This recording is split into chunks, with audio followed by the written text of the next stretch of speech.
Hi, I'm Zach from Together on Trail, and today we're talking about what to pack for winter hiking.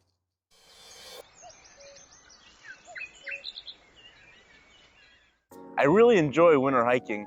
It's an incredibly unique time to get on trail compared to the rest of the year, and you can see some really cool ice formations on rocks and trees. But because it's so icy and snowy, you really need to be prepared.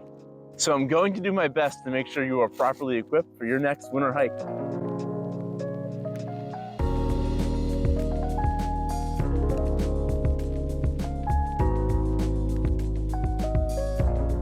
Since our channel focuses mainly on hiking and backpacking in New England, my gear advice is going to be geared towards snowy, cold, and windy winter climates.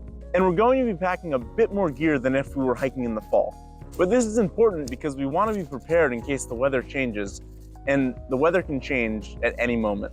So with that expectation, let's get started.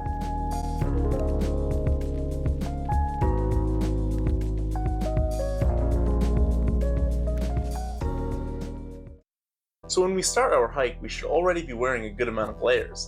I'd start out by wearing thin wool socks and leggings, and then hiking pants over them.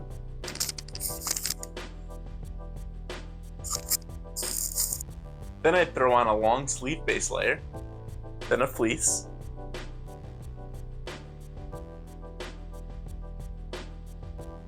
then a puffy jacket, then a balaclava, or just a buff, then some glove liners if your hands tend to get cold like mine, some winter gloves, or winter mittens, which is my preference, and a winter hat. We can take off layers and put them in our pack as we warm up, but when we start our hike, we'll probably want to layer up. I would strongly recommend avoiding cotton for any of the items mentioned, because they can get wet from the snow, and wet cotton takes a long time to dry and will make us colder.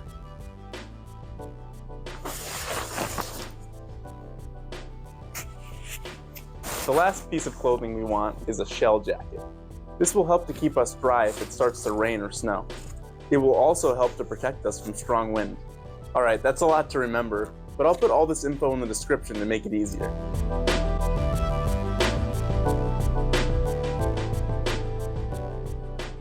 So now, what should you wear on your feet? Boots! Make sure you go with durable, above-the-ankle waterproof boots like these. And don't forget to pair them with Microspikes. If you haven't used Microspikes before, they provide great traction on snow and ice. And if you don't use them, you're probably going to slip and fall. It's happened to me quite a few times. Hi. Oh, we have a YouTube channel called Together on Trail. Okay. Yeah, and I'm just filming a video about winter hiking and being prepared and what you should have.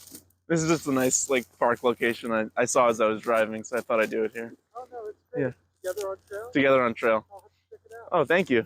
Appreciate that.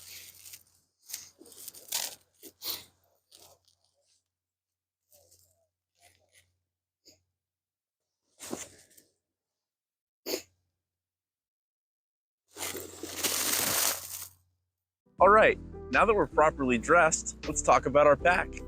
For just a day hike, you want a mid-sized bag that can hold a few layers of clothes, your water bottles, your lunch and your snacks, and your emergency kit. I happen to have this Black Diamond Nitro 22-liter pack, and I find it to be the perfect size for winter hiking. It fits all my gear.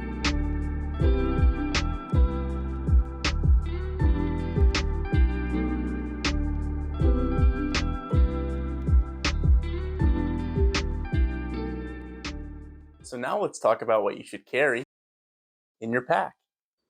First of all, you need to have water. Don't be tempted to drink the snow. Normally I'd say to pack a water bladder with a straw, but if it's freezing out, then your straw might freeze. So I'd recommend bringing a couple Nalgene water bottles instead. And then next, don't forget to pack enough snacks and even lunch to get you through the day. But don't overpack your snacks. It's super easy to overdo it, so take some time to think about what you might really need for your hike. Alright, now let's talk about our emergency kit. Number one is a headlamp. Mother Nature tends to thwart our plans and keep us on trail longer than expected. And unfortunately, that means it can get pretty dark. So don't forget to take a headlamp. Next is your first aid kit. Blisters can happen from time to time on trail, so I'd recommend at least having band-aids. but I would opt for a travel-sized kit because emergencies do happen and you'll want to be prepared. You'll also want to have some chapstick and some sort of travel-sized sunscreen.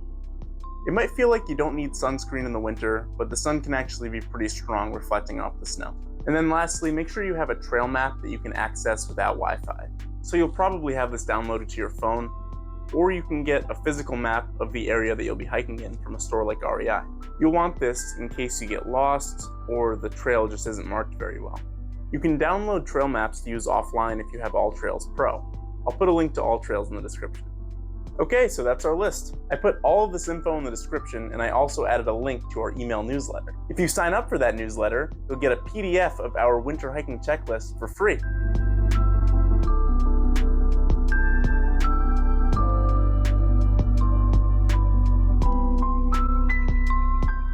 Okay, so one final thing I want to add before you get on trail is to check up-to-date trail conditions. We actually made a blog post on where you can find current up-to-date trail conditions, so I'll make sure to post a link to that in the description as well. And some trails in New England definitely require hiking poles and maybe even snowshoes. So if this is gear that you don't have, then I would highly recommend you avoid those trails. All right, that's pretty much it. And please leave a comment with any winter hiking advice that you might have or gear that you would recommend. Hey guys, thanks so much for watching today. Feel free to leave a comment if there's a topic you want us to cover next. We do this for you guys, so let us know. Yep, and please click like and subscribe to help us grow the channel, and click the notification bell so you know when we post another video. Happy hiking!